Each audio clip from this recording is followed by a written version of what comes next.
Do you think Pullman Wazoo campus is culturally diverse? I do believe that our campus is racially diverse. When you walk around on campus anywhere on Terrell Mall, you can see all different types of races and ethnicities in all walks of life. For me, it definitely is. I come from a background of you had your token Hispanic, your token Asian, your token black population within my elementary school class, and then the rest of them were white folk. Um, Today, here in Pullman on the WSU campus, I think for me at least it is very diverse Why? because there are larger numbers of different populations. There are uh, Middle Easterns, there are Russians, there are Australians, South Africans, Latinos, Latinas, all that kind of stuff like that. Yes, I do. I think it's diverse. Why? Well, it seems diverse to me because of the people that I became friends with, the people I hung out with from the beginning. Yes, I think it's diverse because when I walk around like the classes, I see different people, not just white. It's like different races, different faces, different I skin think it colors. is. I've met people from all across the world: China, Korea, Saudi Arabia, Africa. Had friends who met people from Korea, Australia, Japan, um, France, Canada. Um, yeah, so lots of odd places Do you for think a small group. do you think the rate of our diverse campus could increase a little more, or do you think where we're at is good?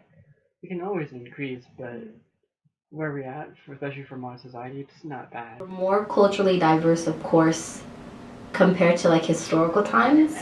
But in 2014, I do not believe we are as culturally diverse as we should be.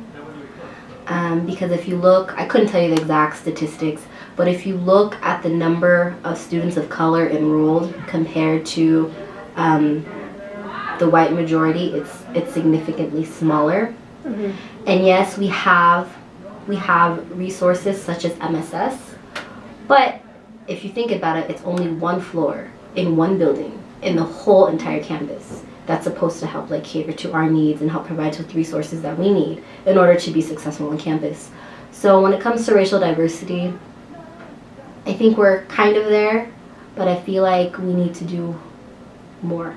One, being able to retain ethnic minorities in colleges by providing them with the resources, providing them with the knowledge of how to function at a university.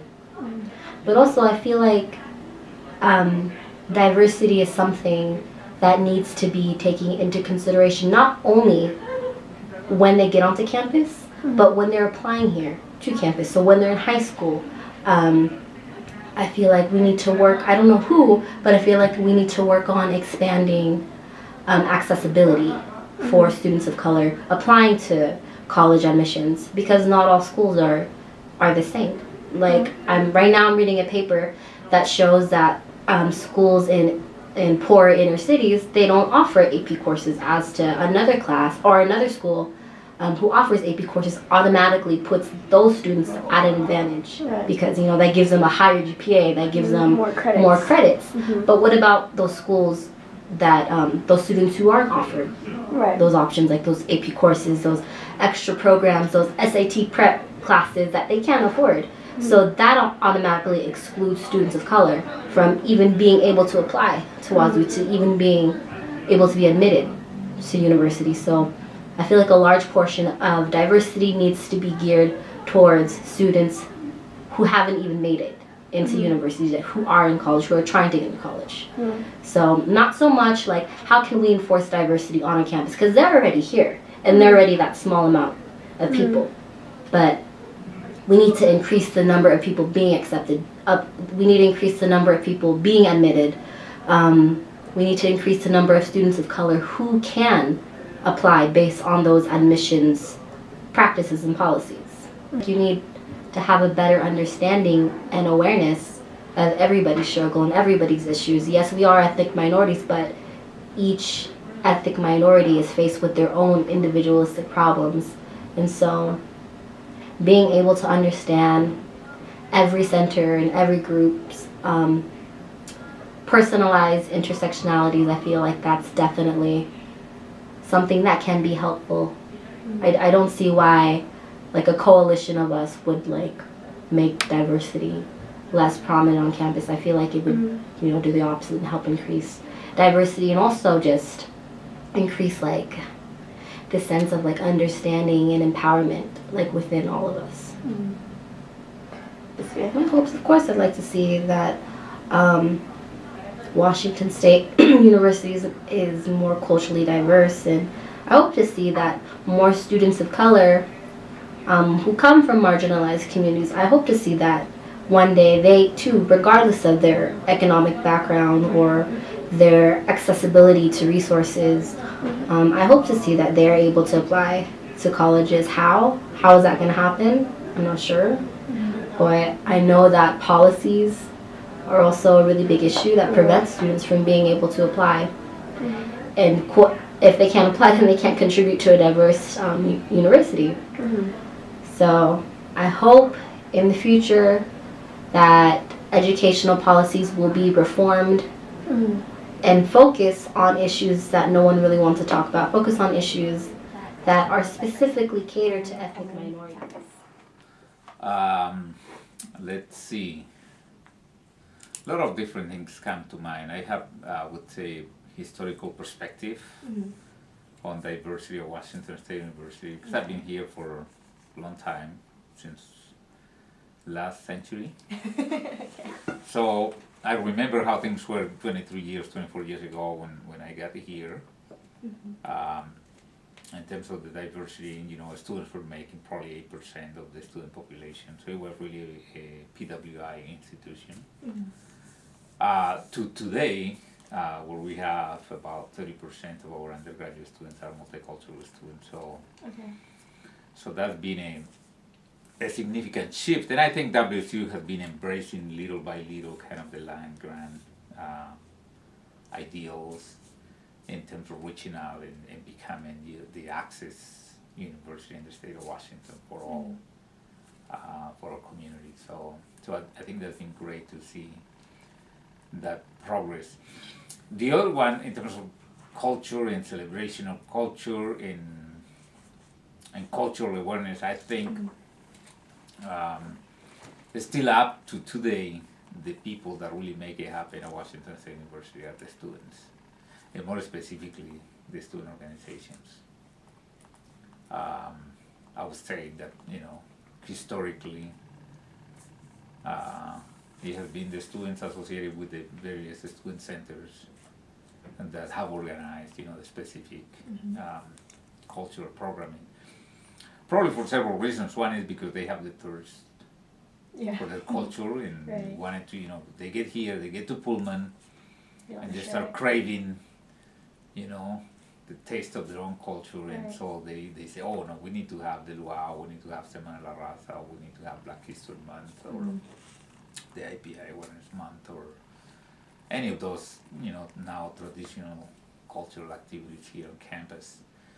But it's not only that they just need it for themselves, but also I see the pride that they have and the interest that they have, and share that with the entire Pullman WSU community. But yeah, it is heavily undertaken by students and by student organizations, and I think that's an immense contribution the students make that I think as an institution we should be very appreciative of. Any suggestions that you feel Wazoo should take to increase the diversity in our student population? Or I think we are better off always as a people. The more we educate ourselves about different types of knowledge, you know, but one of them, you know, the knowledge on culture and diversity, people's backgrounds, on communities.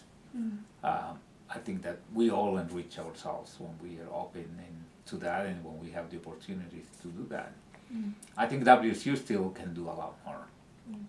I think that, you know, the physical campus does not yet really reflect Yeah. the diversity that we are now having in the student population. You know, it is quite monolithic still. And I think that will be a next new level for Washington State University to have within the physical campus ways of reflecting back So, the cultures and the diversity that the students are already bringing to the institution. So that would be an important aspect. I think the other element, I think with the students, I think we're making good progress. okay. And I think WSU really pretty much figure out how we are going to continue, not just maintaining, but also increasing our undergraduate student diverse population. Probably there's need for larger efforts with our graduate student population. I don't think it's as diverse. Right. And I think the other big one is faculty and staff diversity. I don't think from the employee side we are really reflecting a very diverse campus. So culturally diverse. I mean, if we look at the buzzword percentage, then we'd look at our incoming class being roughly a third, 33%-ish, something around there, of new incoming freshmen are students of color. Not international. I think that's important to note because I think international students bring a different type of diversity as well. But if we're looking at domestic students, that's a big jump, 33%. And this has been that way for the last couple of years. And so now, roughly our undergraduate population is at 30%. I mean, it actually has gotten up to 30% students of color. So in that aspect, I think we are making some strides. And I've been here at OSU for quite a while to know that our percentages not too long ago were half of that. So to see that double is pretty noticeable just in just interactions, students on campus, you know, all that stuff. In terms of faculty and staff, I don't have the percentages. However, this has been an ongoing thing as well, is to have culturally diverse staff and faculty that match, that also can be represented across the board in all colleges. Oftentimes, faculty and staff of color are limited in the fields that they're represented. And granted, there's just lesser in some fields, but I think that that's something that could definitely be improved as well in comparison to the students, which has made some great strides. When I was at WSU as an undergrad, we were closer to 12%, and that was that way for a long time. So to be up to 30% is pretty, yeah, that's pretty significant, you know. But I think that understanding that there's a lot of other areas of diversity as well in terms of class experience, for instance. You know, that's always a big challenge because universities typically, you know, favors those that can afford to go to college. You know, so I think that there's other aspects. But in terms of cultural diversity, when I say culture, I'm talking about students of color. Everyone has culture, but culture's, yeah. So that's just so you know where I'm coming from on my definitions and use. So. So for the Pullman campus, what would you suggest in like students or the administration to increase our students of color? I think that retention has to go hand in hand as well with recruitment because it doesn't do students any good to bring them here and then they are going in debt because they have to drop out, whether it's academics, whether they can't afford it, whether it's, you know, other circumstances. So, but I think that it's going to be a combination of how we're working with students because they have the potential. If they're admitted here, they have that potential to succeed. It's just a matter of how are we supporting that. So. So it wasn't a direct answer to what do we need to do, because you're asking what do we need to do then. I think that, you know, I'd already alluded to faculty and staff. You gotta have a diverse population too. That doesn't just solve it. You know, I was talking in my class yesterday, you know, just you have a black president doesn't mean that, well, all the blacks in the U.S. are going to be successful, right? And in terms of success, I'm talking about, you know, having influence, having, you know, mobility, having opportunities. But so I think that, you know, representation is one thing, but then also policy and how we're supporting is going to be the next. It has got to go with that. So interviewing administrators, faculty, and students on how they feel about racial diversity on the Pullman campus. And there's Pullman, and it's actually named White Man County, you know. I mean, wit is the medieval word for white.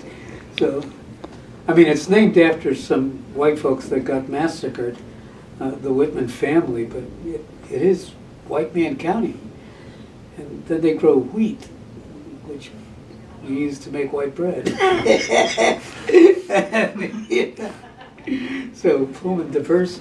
But look, so the university, you know what's funny about that is that I think that the numbers would say that it's a diverse university, but what you feel walking the campus is that it is an overwhelmingly white school.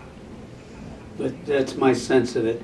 Even though just this year, about a third of the incoming class was first generation university folks, and that tends to mean folks of color. But despite the numbers and despite what some think is a push to make this an HSI, Hispanic Serving Institution, it's not what you see. I mean, you notice the folks of color because they kind of stand out. Seem like a diverse campus? Visually, no. That's the answer. Yeah. Next. Over the past 5 years, Pullman in WSU has grown from 15% students of color to 30% students of color. But one thing he noticed is that the number of graduate students and faculty of color has kind of stayed the same while the number of students has been rising. So And there's a question of what they're defining too, because high-paying international students doesn't quite qualify if we're actually talking about somehow righting a historical wrong, yeah? I mean, if we're talking about students of color, I don't know. And it's easy enough to find out. It's on the website, but I just haven't looked. The degree to which international students are folded into that. I've been in other situations where I'm you don't know my background, but I'm a Brooklyn-born Puerto Rican. I was a high school dropout. So where they will talk about the diversity, and what I'm seeing mainly is a lot of folks from South Asia or the Middle East who are not white, but they're also brain drained from their countries. They've gone for better jobs, given their expertise here. And that's very different from what happens to the poor and of color. So there's also, I don't know if there is fudging on what represents people of color, but let's just say I'm suspicious. We've been looking over some like school promotional material, and they are shouting and celebrating essentially. Like one of the statistics we were given was that 5 years ago we had about 50% students of color, and now we have 30% students of color. So what does that shift exactly mean to you, I guess, perhaps? Well, I got two answers to that. Three, maybe. One is the one I said already. How are we defining students of color? I think that's an interesting question. Because students of color or Americans of color, students who come from poverty and who have been outside of, who have been traditional, this is an expression I used to use in my publications years ago. I used to talk about the traditionally excluded. So the traditionally excluded, or those who can afford, or even afford meaning to get into debt, to pay non-resident tuitions in this university. So that's one thing. Two, I think it is a smart move on this university as a land-grant university to bring in the students who live on this land. And if we include Central Washington, the Yakima Valley, that's going to mean a lot more Latino students. And so I think that there is, I'll give them credit. I think there's a real effort. I have to wonder about the capitalism involved. HSI status says something, but it also brings in something. That brings in federal money. So apart from motives, and the motives can be self-serving for the university, Yeah, I think there's been improvement. But you know, there's this line from Malcolm X that says you can't drive a knife into someone's back, pull it out 6 inches, and call it progress.